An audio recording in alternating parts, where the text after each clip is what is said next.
Joke lang. Yan po ang Malasakit Center. Sino ba na nagamit? Ayan si Kuya. Tama si Kuya. Dali. Maliban ko sa burger, nagpa-lugaw din sila. Yan, ito po si Kapitan Raul Kik Marasigan. Yan yung nakadamit ng puti, mga kababayan. Kaya sabi ko kay Bongo, Sap, kilala mo ako. Hard-hitting ako. Pag mali ka, upakan kita. Alam mo yun. Isa lang sinagot ni Bongo, Leo Dabawenyo tayo. May word of honor. May isang salita tayo. Gagawin ko kung anong tama para sa bayan. Lalong-lalo na sa mahihirap. Tapos isa lang sinagot, tinanong ko sa kanya. Alam naman natin lahat, that time, Mayor si Digong, siya ang administrator ng Davao, naging hanggang sa naging special assistant to the president, tapos tatakbong senador noong 2019. Sabi ni Presidente kasi, Bong, tumakbo ka na. Alam nyo, sa totoo lang, ako mismo personally, nagpapasalamat ako kay Senador Antonio Trillanes. Kung hindi dahil kay Trillanes, hindi sumikat si Bongo. Naalala niyo ba yun? Diba? Inuupakan siya dahil doon sa frigate, something doon sa contract doon sa barko, and so on and so forth, na walang kinalaman si Bongo, na sinasabing may alam daw. Kaya sumikat tuloy. Anong sabi ni Presidente? Bong, tumakbo kang senador, mananalo ka. Nagulat ako. Pinatakbo talaga ni Presidente. So sabi ko, isa lang naman ang hihilingin ko sa iyo. Kung tatakbo kang senador, kapag nanalo ka, may magbabago. Palibhasa, DDS ako. Diehard Duterte supporter ako. Ang sabi ko, kapag nanalo ka, siguraduhin mo, babantayan mo pa rin si Rodrigo Duterte. Sinagot ako ni Bongo, I have that word of honor. Hanggang, ang word niya actually, till kingdom come. Hanggang sa kamatayan, babantayan ko si Mayor Duterte. Yan po si Senator Bongo. Palakpakan naman natin Senator Bongo. Hanggang ngayon po, sa totoo lang, kaya hindi siya makapunta ng Dahig. Alam niyo bakit? Kasi ano naman ang gagawin niya sa Dahig? Hindi naman siya pwedeng makapasok. Hindi siya pwedeng makakatok dun sa pinto. Bakit? Closest family lang ang pwedeng pumasok. Yung pamilya lang talaga ang pwedeng makapasok sa Dahig, dun sa ICC. So kaya, nakikibalita na lang siya kina Ma'am Hanelet, kina Ma'am Sara, gano'n na lang ginagawa niya. Pero sobrang, mga 1.5 or 2 weeks, hindi namin nakakausap si Senator Bongo. Alam niyo kung bakit? Ganun ho siya kalungkot. Namamaga yung mata sa kakaiyak, ni ayaw lumabas. Dahil nga, sobrang lungkot niya na nangyari kay Presidente Duterte. So, sa madalit salita, nanalo siyang senador. Ako naman, tuwan-tuwa. Sabi ko, nakapagpanalo din ako ng senador sa wakas. Sitting pretty na ako sa Senado. Ganun ang nasa utak ko that time. Sigurado ako, malamig, malaki ang sweldo, and so on and so forth. Sos Maria Santissima. Nung naging senador, wala yata kaming araw na nasa labas. Kaya yung lamesa ko, alikabok. Hindi na mawari. Kasi araw-araw, halos araw-araw, nasa labas. Kapag ganito kasi nangyayari, palibhasa ako yung nagsasalita. Ako yung kanyang representative pag wala siya. So, palibhasa, Manila pa ngayon. Dati kasi meron kami mga provincial. So, pagkasabihin niya, Leo, punta ka sa Cagayan Valley, punta ka sa Isabela, punta ka sa Pangasinan, punta ka sa Cebu. So ako yung tumatakbo lagi.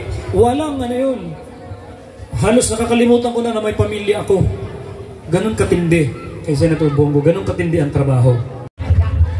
Eto maganda. Meron kayong jacket. Bigyan ng jacket yan! Di ba? Mas maganda yung jacket namin. Bakit ako wala? Bakit ganon kayo? Nagmo-motorcade kayo. Hindi nyo malang ako inabutan ng jacket ni Willie na manipis.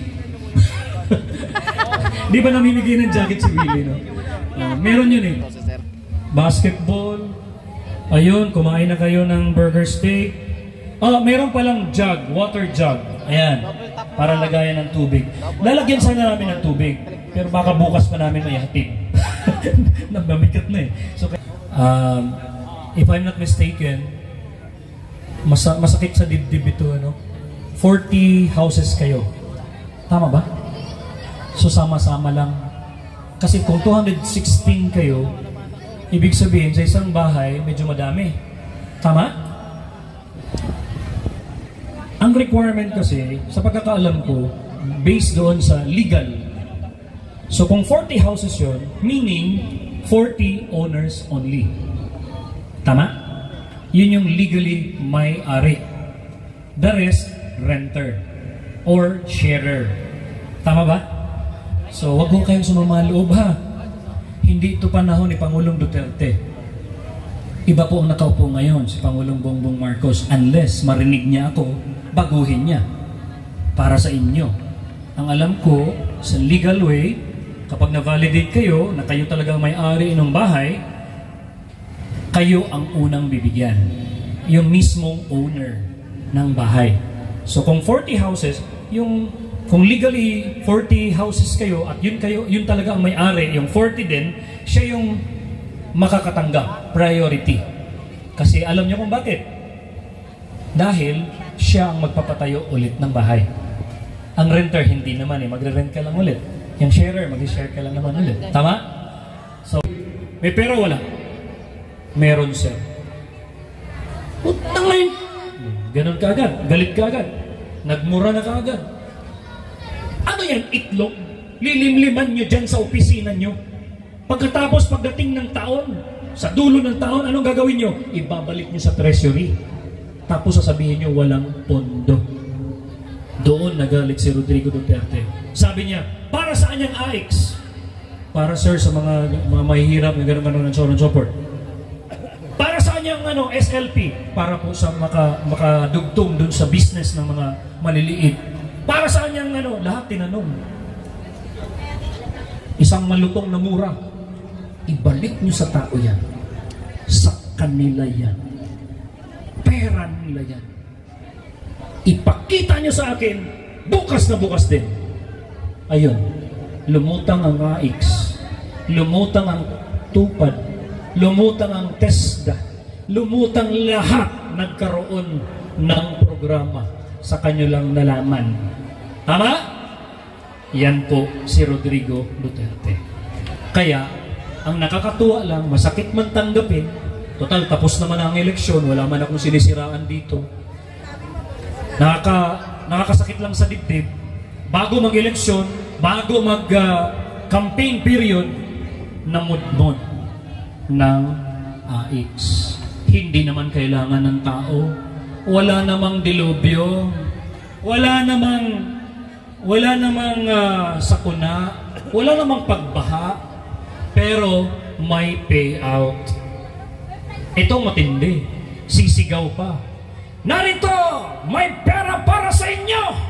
Galing sa akin yan! Tama ba? May narinig ba kayong gano'n, di ba? Mga politiko. Kaya that time, isang beses lang ako nagsalita eh. Sinasagot ko rin yung ganyan eh. Sabi ko, tanggapin nyo! Kung magkano man yan, hanggang 10,000 man yan, tanggapin nyo! Huwag ninyong iboto. Dahil hindi niya pera yan. Pera ninyo. Tama?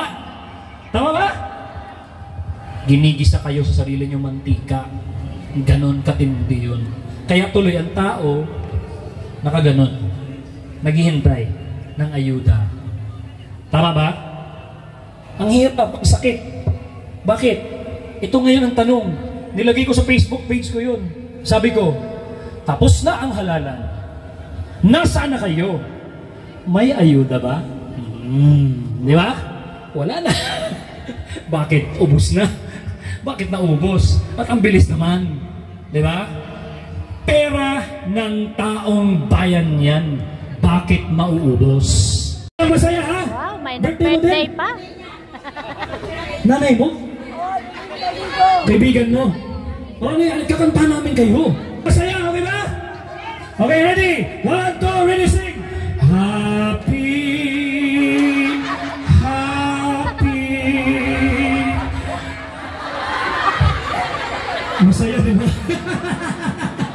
like that, Rachel?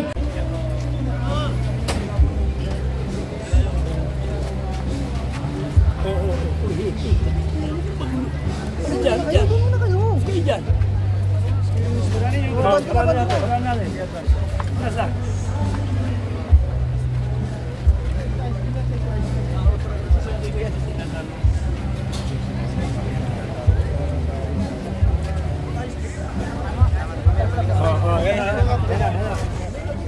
Kabila.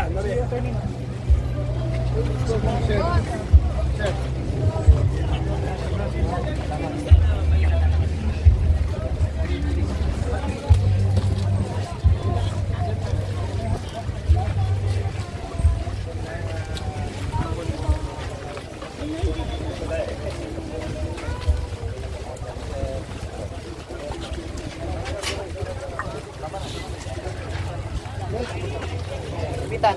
Bitan.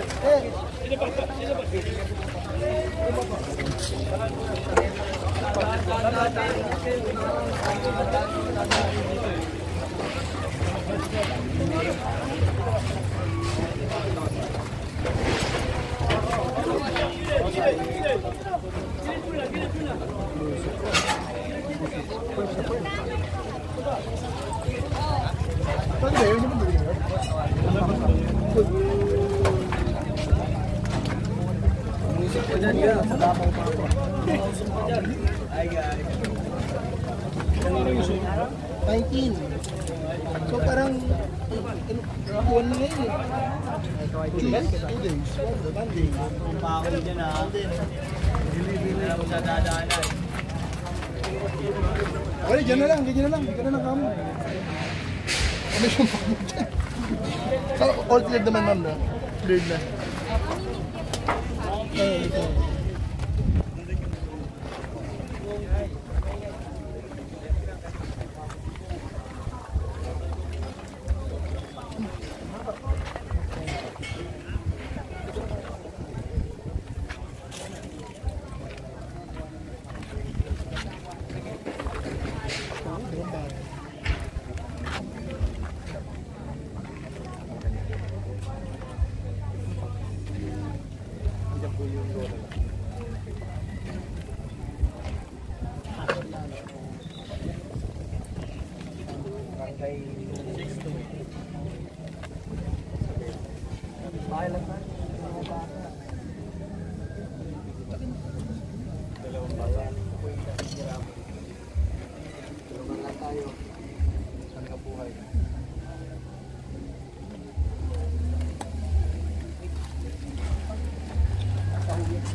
Malaki na po.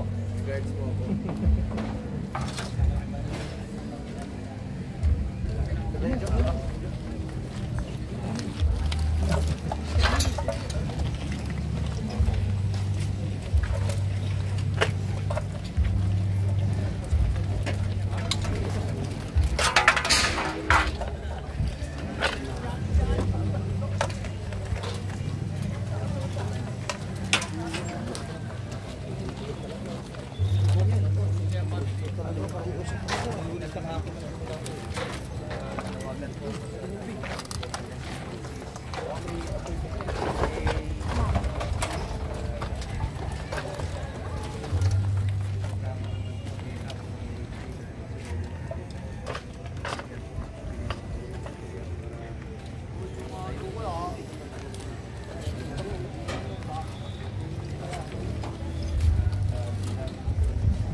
Sandals ka pa eh. Pinasok niya sa Senator pero ang bubo na eh. Siguro kung puro yan, kung puro haliblak yan. May hirap. Lalong-lalo na po sa mga walang-walang. Unang-una dapat tulungan kung dito man nasusunugan. Ito dapat bigyan ng ayuda ng gobyerno. ito po dapat niyong tugunan. Dapat hindi po maging selective ang pagpili ng DSWD sa pagtulong sa DOH, sa pagtulong sa mga pasyente. Tulungan niyo po itong mga mahirap. Yun ang kailangan talaga. Pera ng taong bayan yan, ibalik po sa mga kababayan natin sa mabilis na paraan. Thank you po sir. Thank you po sir. Libre lang tayo, libre lang. Libre lang.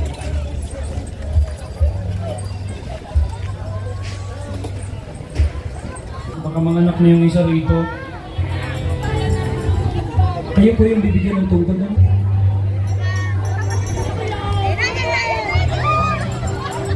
Sino isang mic?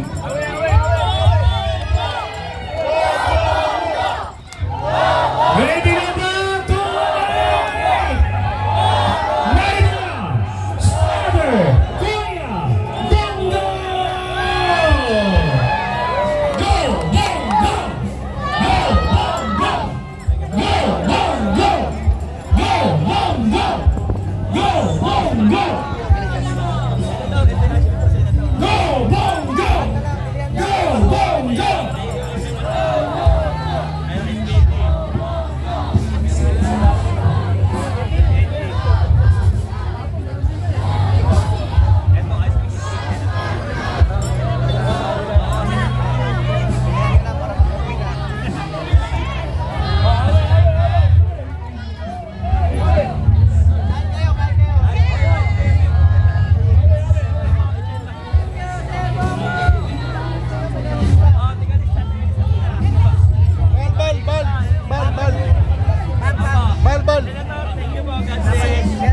Alright, padaanin natin sa Narbon. Sana lahat kayo ay marinig ang kanyang Bongo! Go! Bongo! Go! Bongo! Go! Bongo!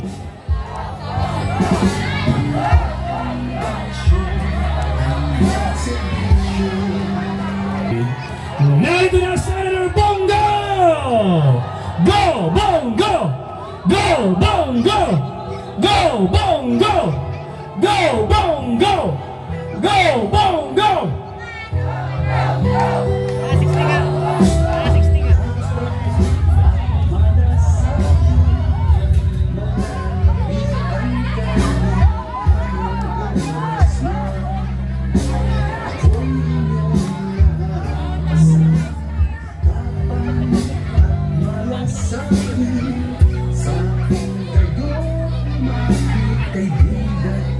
Muli, Senator Bongo!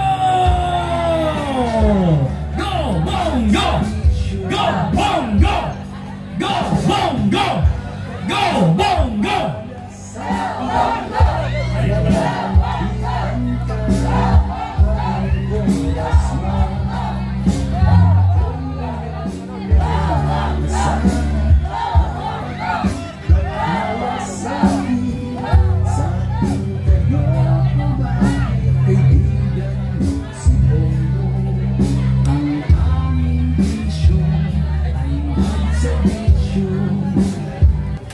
Yun ang parati kong tinatanong, meron bang nasasaktan, meron bang nasaktan, meron bang namatay pag tuwing pupunta po ako sa nasusunugan. Alam niyo bakit? Para po sa akin, ang gamit po ay nabibili, ang damit nalalabhan, ang pera kikitain. Subalit yung perang kikitain ay hindi po nabibili ang buhay. A lost life is a lost life forever. Importante magtulungan po tayo, mga kababayan ko. Lola, ako po ay nakikiramay sa pagkasawi ng iyong apo. Nalulungkot po ako, pero Diyos lang po ang nakakaalam kung kailan tayo mawawala sa mundong ito. May prayers po, nakikiramay po ako. Kaya po ako narito ngayon, kahit na sa totoo lang, kanina nakapunta na po ako sa dalawang nasunugan sa Barangay 218 at Barangay 106. Sa ospital po ako kahapon.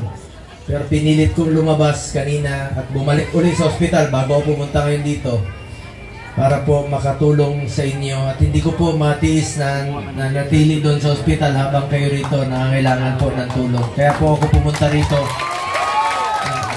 makatulong man lang po sa inyo at makaiwan po ng konting ngiti sa panahon ng inyong pagdadalamhati. Mahirap masunugan pero wag ko kayo mawala ng pag-asa. Magtulungan lang po tayo. Magtulungan lang po tayo. Kilala naman po ang Pilipino sa pagtutulungan po. Mga kababayan ko, meron na po akong konting dalang tulong sa inyo ngayong araw na ito. Pagkain, konting tulong lang po ito. Makaahon kayo at mga Jollibee kanina, mga grocery, mga balde at iba pang kagamitan, mga vitamina. At nakikiusap rin po ako sa national government agencies. Nandiyan naman po yung pondo ninyo. Imbis na ibigay nyo sa ayuda na hindi naman po nangangailangan, ibigay nyo po dito sa mga nasunugan po na nangangailangan po na tulong. Ang ayuda po, walang pinipili yan. Dapat po sa mga nangangailangan po tulad ng mga nasusunugan. Sa DSWD, nananawagan po ako sa inyo. At pangalawa, sa NHA rin po, meron tayong programa na isinulong noon, itong EHAP program. Magbabalidation po sila rito. Pakipalo up nyo lang po. Magbabalidation po sila ng qualified na beneficiaries ay bibigyan po nila ng pambili ng housing materials din po. Sa lahat ng government agencies, trabaho po natin, trabaho ninyo, tugunan kaagad ang mga problema. At ako po ay nagpapasalamat rin po sa ating mga barangay officials, headed by Kapitan Raul Marasigan, ng barangay 628, Zone 63. Kapitan Kit, salamat po sa pagtulong kaagad sa ating mga kababayan dito. Full support po ako sa mga barangay officials. Isa lang po ang pakiusap ko sa inyo, huwag pabayaan yung mga kababayan nating mahirap at yung mga nasunugan po. Tugunan kaagad natin ang pangangailangan po. Nandito rin po ang ating mga kagawad, Kagawad Doc Cha Marasigan, Kagawad Joven Cornista, Kagawad Cory Escobedo, Kagawad Efren Villalos, Kagawad Jerry Ranis, at ang ating mga opisyal na mga Police Lieutenant Mario Lising, lahat po, Roxanne Estrada, Social Worker Head ng Manila, lahat po ng daycare workers, volunteers, sa lahat ng tumulong, maraming salamat sa inyo lahat. Andito rin po si Action Agad Jade Hamolod ng Malasakit at Bayanihan Party List, palakpakan rin po natin. At ang ating congressman ng One Tahanan Party List, ang kanilang programa po ay kanyang isusulong yung mga housing program po ng ating mga kababayan. Congressman Nat Udocado po, palakpakan rin po natin. Kain ko, yun na po, no? Meron na po akong dalang konting tulong sa inyo, mga vitamins, pagkain, grocery packs, may bola rin po ako. Huwag kayo mag-alala, kanina may humingi ng bola. Lahat kayo, may bola. Lahat kayo. So yung staff ko, Jason, pamigay nyo na yung mga bola sa kanila mamaya. At saka mga damit, no? Mga t-shirt, at saka mga jacket. Magagamit ko rin po yung jacket. At yung NHA, mag-assessment po sila rito. Mga kababayan ko, kanina po may lumapit sa akin. Papasalamat sa mga programa, sa mga tulong. Huwag ko kayo magpasalamat sa akin. Sa totoo lamang po, ako po ang dapat magpasalamat sa inyo. Dahil binigyan niyo po ako ng pagkakataon na makapagserbisyo po sa inyo. Maraming salamat po sa inyo lahat. Salamat po sa taga Maynila. Salamat sa mga kababayan ko. Ginawa niyo po akong numero 1 na senador sa buong Pilipinas. Salamat po sa inyong suporta. Hindi ko po sasayangin yung tiwalang binigay niyo po sa akin. Magtatrabaho po ako para sa Pilipino. Sa abot ng aking makakaya, magsiservisyo po ako sa inyo. Ngayon, chairman po ako ng health. 3 po ang aking naging prioridad. Malasakit Center, Super Health Center at Regional Specialty Center. Meron na tayong 167 na Malasakit Center sa buong Pilipinas. Batas na po yan. Isinulong natin noong 2019. Bago pa naging batas yan, isinulong ko na 2018 pa, sa Cebu pa yan noon. Nagkaroon po ng 33 na Malasakit Center sa buong Pilipinas na pinagbuklod po ang 4 na ahensya ng gobyerno sa loob ng 1 kwarto sa loob ng hospital, yung PCSO, DOH, DSWD at PhilHealth. Mga kababayan ko, pangalawa, Super Health Center, iba rin po yan sa Malasakit Center. Pwede po dyan yung panganganak, dental, laboratory, x-ray, dyan na po yung konsulta ng PhilHealth. na lahat ng Pilipino, membro po tayo ng PhilHealth at tututukan ko po ang PhilHealth para sa Pilipino. Galit po ako sa PhilHealth dahil sobra-sobra ang pera nila habang naghihingin yung mga pasyente, walang pambayad. Babantayan ko po ang PhilHealth para sa Pilipino. At nakikiusap po ako sa PhilHealth yung pinangako ninyo na magbibigay po ng ID. Kahit na murang ID lang po para may prueba ang bawat Pilipino na tayo'y membro ng PhilHealth. Di ba?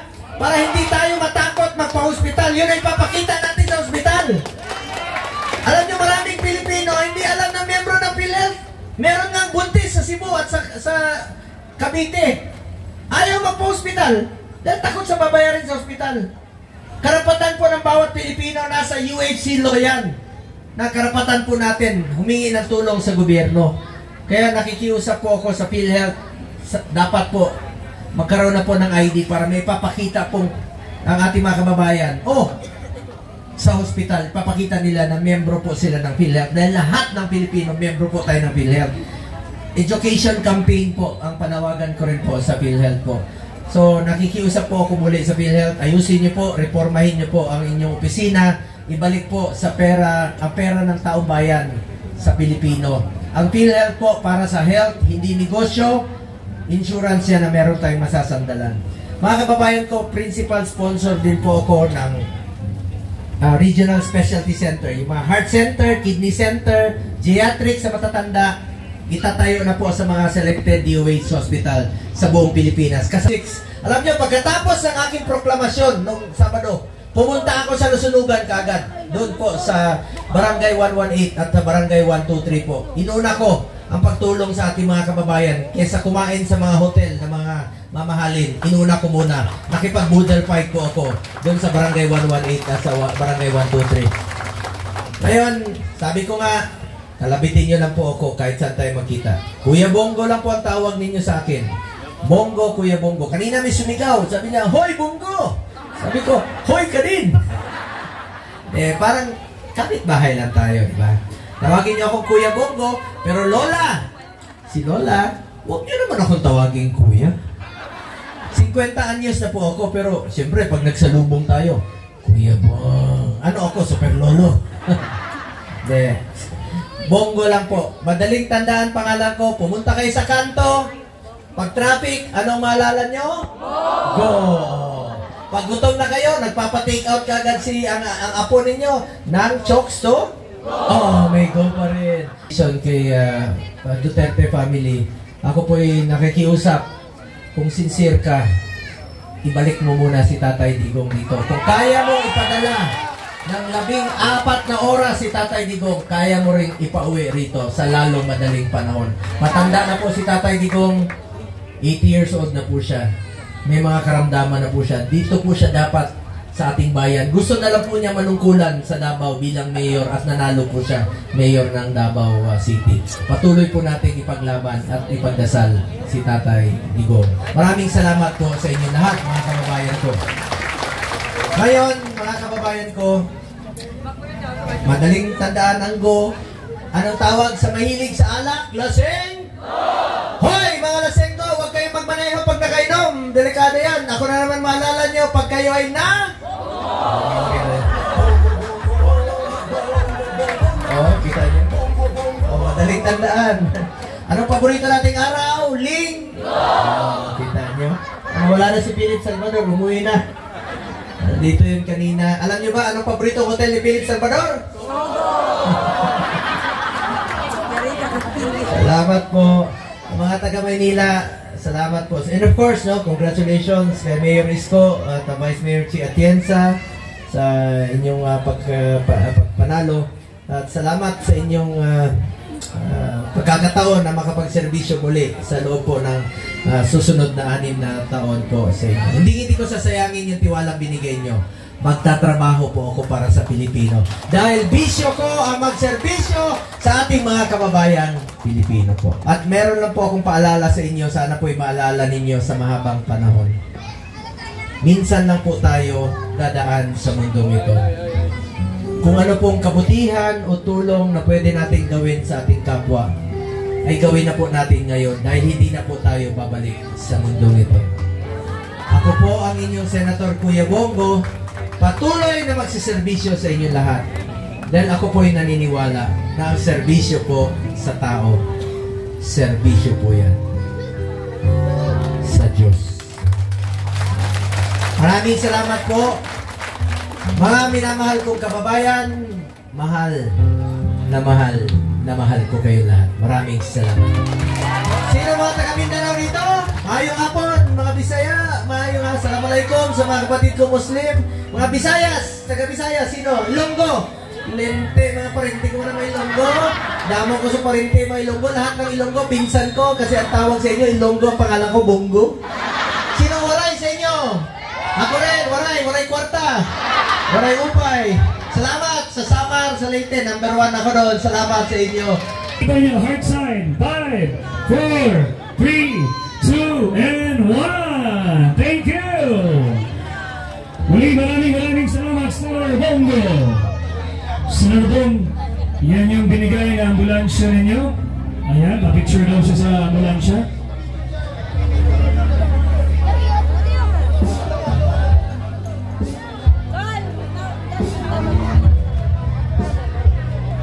Muli, maraming salamat, Senator Bongo!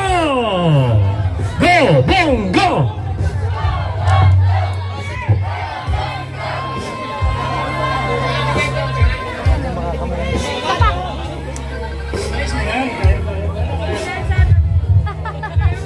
Thank you, Sen.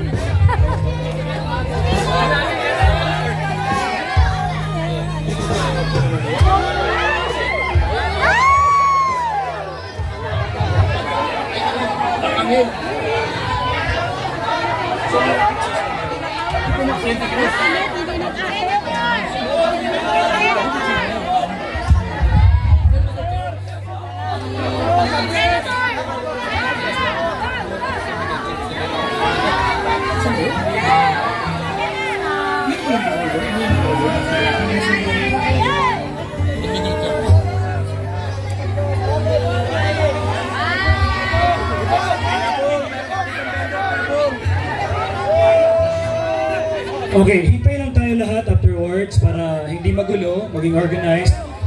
Sina Kap at saka mga team nila, tutulungan lang po ng kaunti ang aming team para po sa pagbibigay ng maayos ng lahat ng ibinibigay ni Senator Bong. Okay? So, i-organize lang po natin, huwag tayo magunahan. Okay, thank you.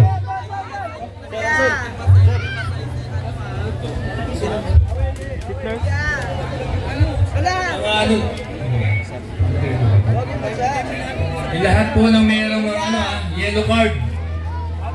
Kasi yung mga pamimigay natin, alam ko sumobra lang yan, 2 piraso yata. Kaya kinakailangan kung magkakaroon, yung mga mayroong yellow. Hindi po sa kanya kung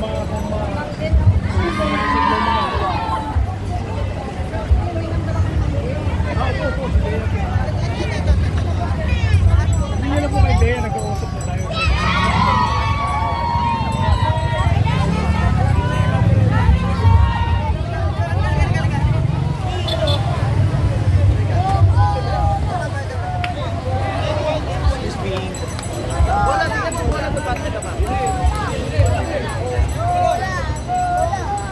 Bigyan nyo ng bola ito mga bata. Bili. Senator, pakit mga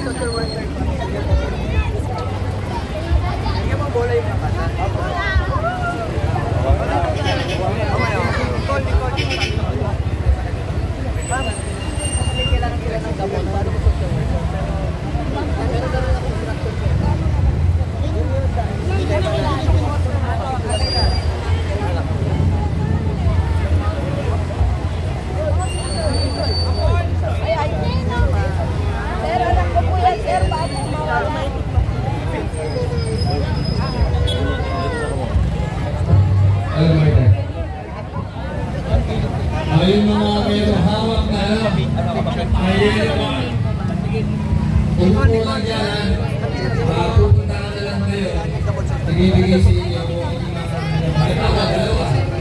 dalawa ay ibibigay sa inyo. Thank you sir. Thank you. Salamat po, sir. Pam. Ay, Pam, tawag kayo, sir.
Jacket bell, jacket. Sir, sir.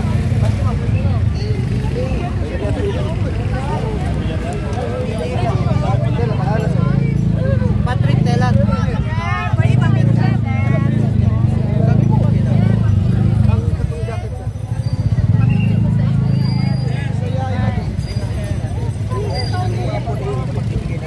Sige,